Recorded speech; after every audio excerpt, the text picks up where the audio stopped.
ہونا نہ ہونا وہ تو ایک اتنا کامن پرابلم ہے، اس کے لیے تو لوگ دعائیں جانتے ہیں، اولاد ہونے کے بعد سیدھے راستے سے ہٹ جائے تو اس کے لیے اگرچہ میں دعا بتا چکا ہوں، لیکن چونکہ وہ بالکل نئی دعا تھی تو بہت سے لوگ اس کا ریفرنس سب ایک ہی جگہ پہ چاہتے ہیں۔ 2 رکعت نماز مرحوم آیت اللہ تقی بہجت جیسا علم عرفان کا ماہر مرجع بتاتا تھا۔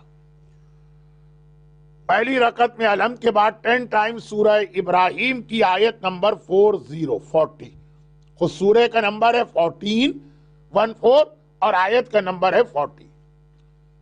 اس کے فوراً بعد کی آیت بہت مشہور ہے کہ ربنا اغفر لی ولوالدی وللمؤمنین یوم یقوم الحساب، اس سے پہلے کی آیت رب اجعلنی مقیم الصلاۃ ومن ذریتی 10 ٹائم۔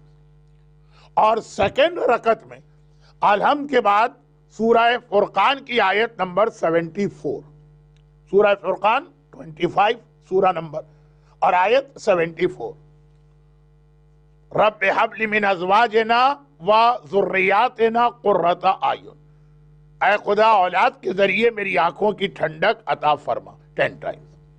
یہ تو ہے جو اولاد سیدھے راستے پہ نہیں ہے، صراط مستقیم سے ہٹ گئی۔ جو ہمارا اصل ٹاپک شروع ہوا تھا کہ ایمان ہمارے فور فادرز نے ہم تک پہنچایا، یہ ایک امانت ہے۔